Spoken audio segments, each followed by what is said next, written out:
Have you ever been in a relationship where you're doing the most for someone, where you all of a sudden start changing your habits, the ways that you live your life, maybe even some of your deeply held beliefs, and often you're doing it for this person, or at least you think that's what they want from you.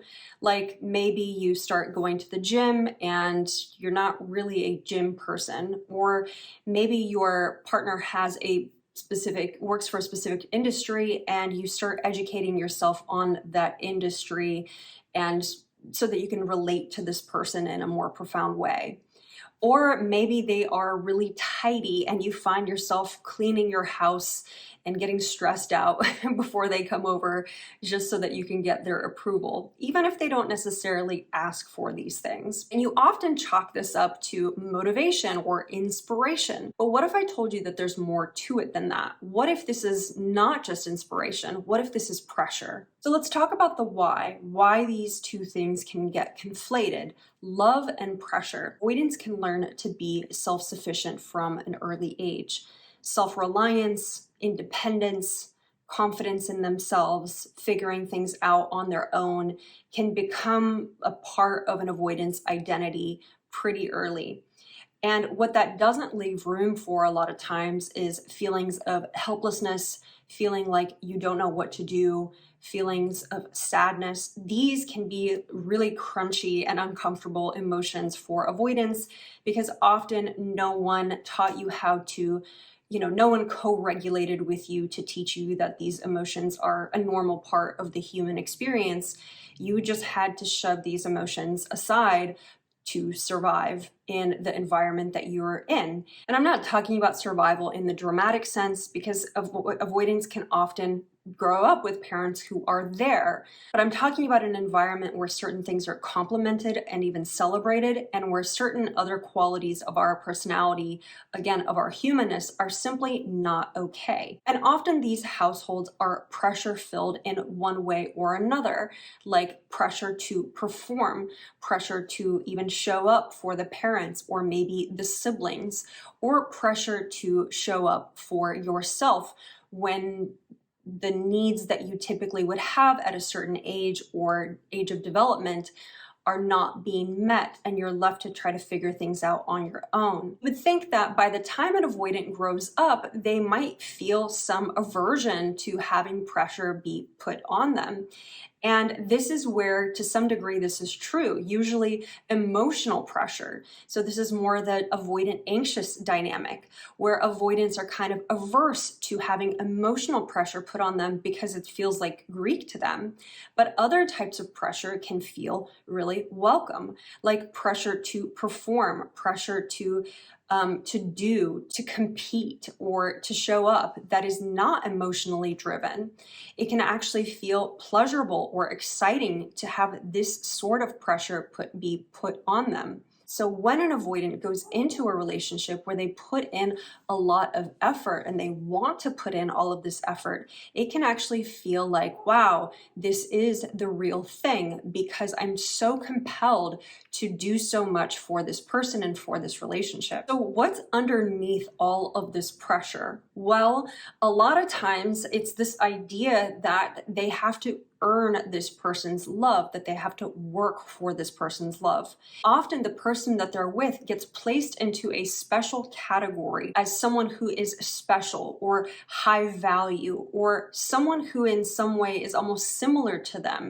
So they feel that similarity and are inspired by it because they reflect back onto the avoidant qualities that they really like about themselves, but they often struggle to find in a partner. And with these types of partners that feel rare and special, the avoidant will do a lot of work and will imagine that they have to do better for this person, that they have to be better and be more in order to earn the love of this individual, which again kind of emulates that childhood pattern. And this pressure becomes this sort of proxy for intimacy. So what happens when a relationship relationship like this ends for an avoidant? Well, as you can imagine, it doesn't really go over well for the avoidant, because often this type of relationship is the exception and not the rule. They don't have a lot of these experiences over the course of a lifetime, unlike their anxious counterparts, which can often fall in love more often throughout their lifetime.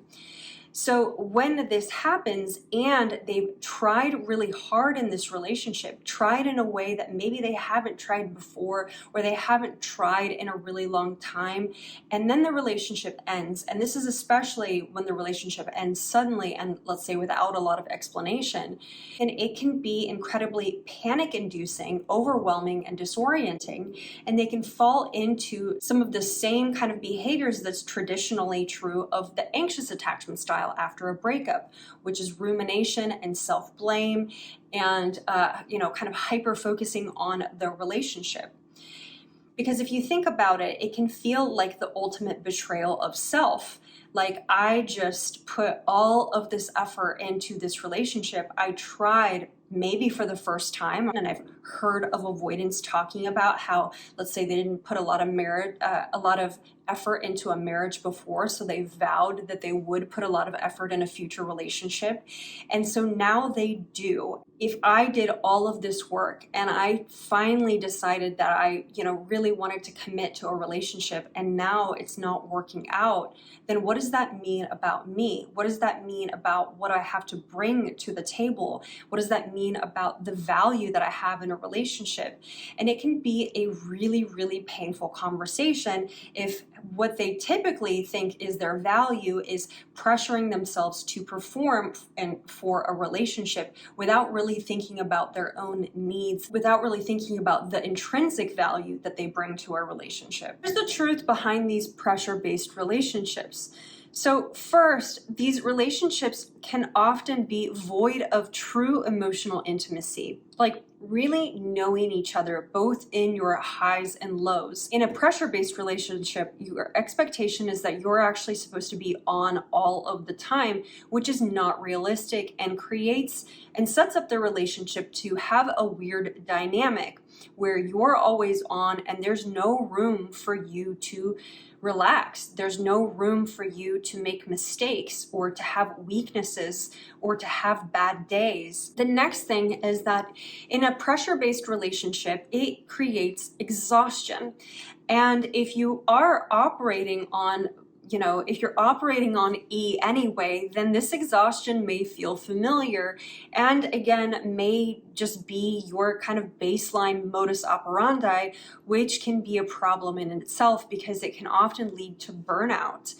And yes, there is such a thing as relationship burnout and not just work burnout. And relationship burnout is unsustainable. And most of the time, what we really want is a sustainable and lasting relationship. And what people typically wake up to when they kind of get out of this, pressure-based fog is they recognize that the person that maybe was either inadvertently creating pressure for this person or advertently creating pressure and constantly pushing you to do more or be more, whether it was subtly or overtly, is not as amazing as you initially thought that they were. And in fact, it was the emotional charge that they felt, usually out of some sort of wound, to perform for this partner that kind of got conflated with intimacy and got conflated with love.